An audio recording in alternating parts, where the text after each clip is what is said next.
पुन्हा एकदा स्वप्नील पाटील आपल्याकडे येतोय। आता दोन्ही प्रतिक्रिया आपण बघितलेल्या आहेत। खरं तर अर्थातच अशाच प्रतिक्रिया जे पालक रोज आपल्या मुलांना या शाळेच्या छोट्या छोट्या व्हॅन्समधनं शाळेत पाठवणार आहेत त्यांचाही तो संताप आपण बघणार आहोत। आपण दृश्य दाखवते प्रेक्षकांना, आपण आठवण करून देऊया। मगाशी आपण उल्लेख केला त्या घटनेचा, 2024च्या ऑगस्ट महिन्यामध्ये घडलेली ही दुर्दैवी घटना आणि त्यानंतर आता पुन्हा 2026च्या जानेवारी महिन्यामध्ये घडलेली दुसरी घटना आपल्या समोर आहे। मग आधीच्या घटनेमधनं जर का या सगळ्या शाळा असतील किंवा मग यंत्रणा असेल आपली, यांनी जर का धडा घेतला नाही आणि वारंवार जर का आपण या नव्या घडणाऱ्या घटनांवरनं प्रश्न विचारत राहिलो तर याला काय अर्थ आहे स्वप्नील? नक्कीच गुरु, आपण जर बघितलं 2024 मध्ये जी घटना घडली होती त्यानंतर बदलापूर शहराने संताप व्यक्त केला होता। त्यामुळे रेल्वे बंद करण्यात आली होती, रस्त्यावरील जाळपोळ करण्यात आली, शाळेवर देखील तोडफोड करण्यात आली। मात्र यानंतर कारवाई केली पाहिजे होती आणि नियम कडक जे होते, नियम जे आहे त्याचं पालन केलं पाहिजे होतं। मात्र यामध्ये कुठे पालकांनी देखील याच्यातून सबक घ्यायला पाहिजे होता। खासगी वाहनातून मुलांना आपल्या विद्यार्थ्यांना किंवा आपल्या मुलांना पाठवणं हे कितपर्यंत योग्य आहे? कारण जर राज्य शासनाने जरी नियम लागू केले असेल तर या नियमाचे पालन नेमकं कोणी केलं पाहिजे? अगदी स्वप्नील, या सगळ्यामध्ये अर्थातच शाळा प्रशासन असेल, पालक असेल, पालकांनी सुद्धा सजग राहण्याचं अत्यंत गरजेचं आहे। बदलापूरमधले हे प्रकरण आहे, पुन्हा एकदा आपण प्रेक्षकांना सांगूया। बदलापूर शहरामध्ये पुन्हा एका अल्पवयीन विद्यार्थिनीवरती अत्याचार केल्याचा संतापजनक प्रकार समोर आलेला आहे। शाळेच्या बसमध्ये 4 वर्षीय विद्यार्थिनीवरती अत्याचार झालाय। बस चालकानेच विद्यार्थिनीवरती हा अत्याचार केल्याची अत्यंत धक्कादायक घटना पुढे आलेली आहे। पोलिसांनी या बस चालकाला या प्रकरणामध्ये ताब्यात घेतलेलं आहे।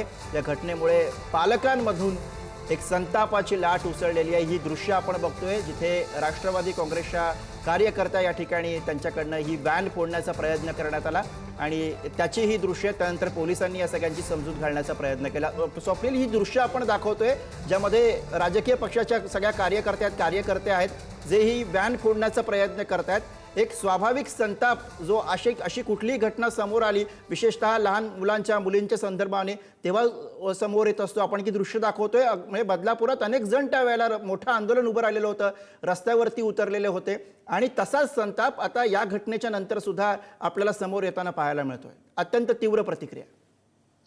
नक्की गुरु, 1.5 वर्षा पहिले जी घटना घडली होती त्यावेळी ती अशा प्रकारचं आंदोलन करण्यात आलं होतं आणि तो उद्रेक अख्खा देशभराने पाहिला होता। त्यामुळं हा संताप कुठेतरी बदलापूरकरांमध्ये अजून पण आहे। कारण 1.5 वर्षा पहिले जर ही घटना घडल्यानंतर बदलापूरमध्ये अशी घटना किंवा पूर्ण देशभरात अशी घटना व्हायला नाही पाहिजे होती खरं तर, आणि ही पुन्हा बदलापूरमध्ये झाल्यामुळं तो संताप जो आहे बदलापूरांनी व्यक्त केला आहे। त्यामुळं राष्ट्रवादीच्या ज्या महिला पदाधिकारी आहेत त्यांनी तो संताप व्यक्त केलेला आहे। कारण त्यांचं तर खरं तर असं म्हणणं आहे की जो आरोपी तुम्ही जो बस चालक आहे ज्याला तुम्ही ताब्यात दिलाय त्याला आमच्याकडे द्या, आम्ही त्याला चोप देऊ।